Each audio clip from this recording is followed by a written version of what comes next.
നമസ്കാരം. നമ്മൾ ജീവിക്കുന്നത് പരസ്പരം ബന്ധിക്കപ്പെട്ട ഒരു ലോകത്താണ് അല്ലേ?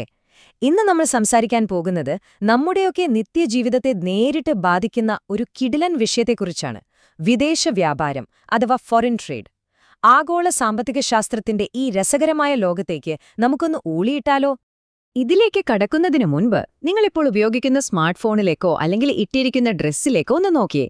ഇതിൽ എത്ര എണ്ണം നിങ്ങളെ നാട്ടിൽ തന്നെ ഉണ്ടാക്കിയതാണെന്ന് ചിന്തിച്ചിട്ടുണ്ടോ? മിക്കവാറും ഒന്നും ഉണ്ടാകില്ല അല്ലേ? ഇതിൽ നിന്ന് തന്നെ മനസ്സിലാക്കാം നമ്മൾ ഈ വിശാലമായ ആഗോള സമ്പദ്വ്യവസ്ഥയുമായി എത്രത്തോളം കണക്റ്റഡ് ആണെന്ന്. ശരി, അപ്പൊ ഇതാണ് ഇന്നത്തെ നമ്മുടെ പ്രധാന വിഷയങ്ങൾ. 1. എന്താണ് ഈ ആഗോള വിനിമയം? 2. ഇതുകൊണ്ടുള്ള ഗുണങ്ങൾ. 3. ഇതിലെ അപകടങ്ങളും ദോഷങ്ങളും. പിന്നെ അവസാനമായി ഇതിനൊരു ശരിയായ സന്തുലിതാവസ്ഥ എങ്ങനെ കണ്ടെത്താം? ഒന്നാമത്തെ ഭാഗം ആഗോള വിനിമയം അഥവാ ഗ്ലോബൽ എക്സ്ചേഞ്ച്. ഒരു വിശദീകരണം. വളരെ സിമ്പിളായി പറഞ്ഞാല് എന്താണ് വിദേശ വ്യാപാരം? വ്യത്യസ്ത രാജ്യങ്ങൾ തമ്മിൽ ചരക്കുകളും സേവനങ്ങളും കൈമാറ്റം ചെയ്യുന്നതിനെയാണ് നമ്മൾ വിദേശ വ്യാപാരമെന്ന് വിളിക്കുന്നത്. ഇന്നത്തെ നമ്മുടെ ഈ ചർച്ചയുടെ ഏറ്റവും അടിസ്ഥാനപരമായ കാര്യം തന്നെ ഇതാണ്. അന്താരാഷ്ട്ര വ്യാപാരത്തെ പ്രധാനമായും 3 തിരിക്കാം.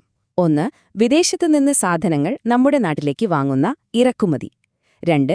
നമ്മുടെ സാധനങ്ങൾ വിദേശത്തേക്ക് വിൽക്കുന്ന കയറ്റുമതി. 3. ഒരു രാജ്യത്തു നിന്ന് ഇറക്കുമതി ചെയ്ത സാധനങ്ങൾ മറ്റൊരു രാജ്യത്തേക്ക് കയറ്റുമതി ചെയ്യുന്ന എൻട്രി പോർട്ട് വ്യാപാരം. ഈ 3 പ്രക്രിയകളിലൂടെയാണ് ആഗോള വ്യാപാരം അതിന്റെ ഫുൾ സ്പീഡിൽ ഓടുന്നത്. ഇനി രണ്ടാമത്തെ ഭാഗം, വ്യാപാരത്തിന്റെ ഗുണങ്ങൾ. വിദേശ വ്യാപാരം നമ്മളെപ്പോലെയുള്ള സാധാരണക്കാരെ എങ്ങനെയാണ് നേരിട്ട് ബാധിക്കുന്നതെന്ന് നോക്കാം. ലോകത്തിന്റെ പല കോണുകളിൽ നിന്നുള്ള വെറൈറ്റി സാധനങ്ങൾ ഇന്നിപ്പോൾ നമുക്ക് കിട്ടുന്നുണ്ട് അല്ലേ? മികച്ച ക്വാളിറ്റിയുള്ള പ്രോഡക്റ്റുകൾ കുറഞ്ഞ വിലയിൽ കിട്ടുമ്പോൾ സ്വാഭാവികമായും നമ്മുടെ ദൈനംദിന ചിലവുകൾ കുറയുകയും നമ്മുടെ ജീവിത നിലവാരം തന്നെ മാറുകയും ചെയ്യും. അതൊരു വലിയ കാര്യം തന്നെയല്ലേ? ഇനി രാജ്യത്തിന്റെ കാഴ്ചപ്പാടിലൊന്ന് ആലോചിച്ചു നോക്കൂ. നമ്മുടെ സാധനങ്ങൾ കയറ്റുമതി ചെയ്യുമ്പോൾ രാജ്യത്തിന് വിലപ്പെട്ട വിദേശ നാണ്യം കിട്ടുകയാണ്. അതുപോലെ പ്രൊഡക്ഷൻ കൂടുമ്പോൾ നാട്ടിൽ ഒരുപാട് തൊഴിലവസരങ്ങളുണ്ടാകുന്നു. അതുവഴി രാജ്യത്തിന്റെ വരുമാനവും കുത്തനെ ഉയരുന്നു. പോരാത്തതിന് പുതിയ ടെക്നോളജികളും മോഡേൺ ആയിട്ടുള്ള ഉൽപ്പാദന രീതികളുമൊക്കെ നമ്മുടെ രാജ്യത്തേക്ക് എത്താനും ഇത് സഹായിക്കുന്നുണ്ട്. ഇതിലെ ഏറ്റവും ഇൻട്രസ്റ്റിംഗ് ആയിട്ടുള്ള ഒരു കാര്യം എന്താണെന്നറിയാമോ? സ്പെഷ്യലൈസേഷൻ. അതായത് ഓരോ രാജ്യവും അവർക്ക് ഏറ്റവും എളുപ്പത്തിലും ഏറ്റവും കുറഞ്ഞ ചെലവിലും ഉണ്ടാക്കാൻ പറ്റുന്ന സാധനങ്ങൾ വൻതോതിൽ ഉൽപ്പാദിപ്പിക്കാൻ ഫോക്കസ് ചെയ്യുന്നു. ശരിക്കു പറഞ്ഞാൽ ഈ ഒരു ഒറ്റ കാര്യമാണ് ആഗോള സമ്പദ്വ്യവസ്ഥയെ ഇത്രയും സ്മൂത്തായി മുന്നോട്ട് കൊണ്ടുപോകുന്നത് തന്നെ. കാശും സാമ്പത്തിക നേട്ടങ്ങളും മാത്രമല്ല കേട്ടോ, ഇതിനൊരു നയതന്ത്ര വശം കൂടിയുണ്ട്. ഇങ്ങനെ രാജ്യങ്ങൾ തമ്മിൽ നിരന്തരം വ്യാപാരം നടത്തുമ്പോൾ അവർക്കിടയിൽ വലിയൊരു പരസ്പര സഹകരണവും വളരെ സമാധാനപരമായ സൗഹൃദ ബന്ധങ്ങളുമൊക്കെ തനിയെ ഉണ്ടായിവരും. ഇനി മൂന്നാമത്തെ ഭാഗം, അപകട സാധ്യതകളും ദോഷങ്ങളും. ഇതൊക്കെ കേൾക്കുമ്പോൾ എല്ലാം നല്ല അടിപൊളിയാണെന്ന് തോന്നും. പക്ഷേ നമ്മൾ നമ്മളോട് തന്നെ ചോദിക്കേണ്ട വളരെ ഗൗരവമുള്ളൊരു ചോദ്യമുണ്ട്. നമ്മൾ ആവശ്യമില്ലാതെ മറ്റ് രാജ്യങ്ങളെ അമിതമായി ആശ്രയിക്കാൻ തുടങ്ങിയാൽ എന്തായിരിക്കും സംഭവിക്കുക? ഈ ചോദ്യം നമ്മളെ കൊണ്ടുചെന്ന് എത്തിക്കുന്നത് അന്താരാഷ്ട്ര വ്യാപാരത്തിന്റെ കാണാപ്പുറങ്ങളിലേക്കും ചില വലിയ അപകടങ്ങളിലേക്കുമാണ്. നമ്മുടെ നാട്ടിലേക്ക് തന്നെ തിരിച്ചുവരാം.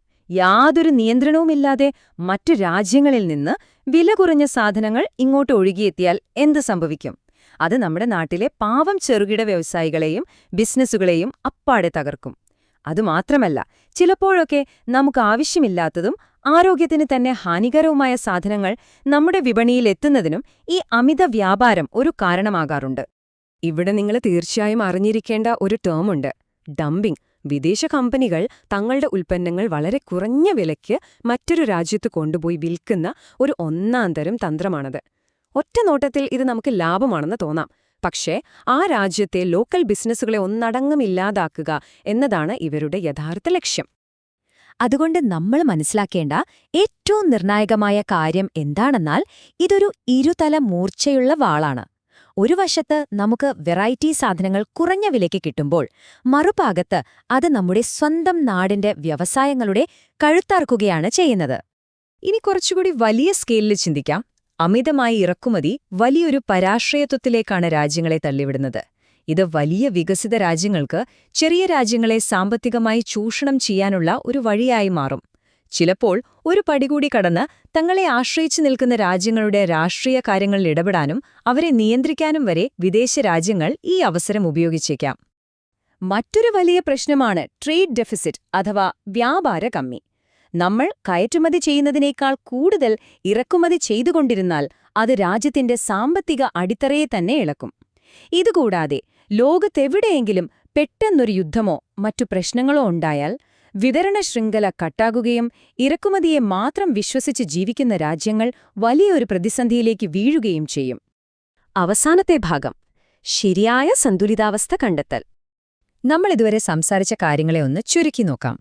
വിദേശ വ്യാപാരം സാമ്പത്തിക വളർച്ചയ്ക്കും രാജ്യങ്ങൾ തമ്മിലുള്ള സഹകരണത്തിനും വലിയ രീതിയിൽ സഹായിക്കുന്നുണ്ട് എന്നതിൽ യാതൊരു സംശയവുമില്ല.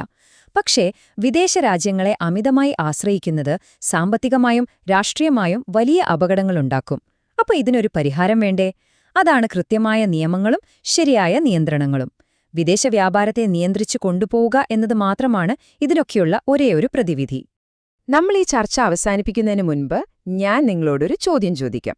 നിങ്ങളുടെ സ്വന്തം രാജ്യം വിദേശ വ്യാപാരം നൽകുന്ന ഗുണങ്ങളും അതുപോലെ തന്നെ നമ്മുടെ സുരക്ഷയ്ക്ക് ആവശ്യമായ നിയന്ത്രണങ്ങളും തമ്മിൽ എങ്ങനെയാണ് ബാലൻസ് ചെയ്തു കൊണ്ടുപോകുന്നത്?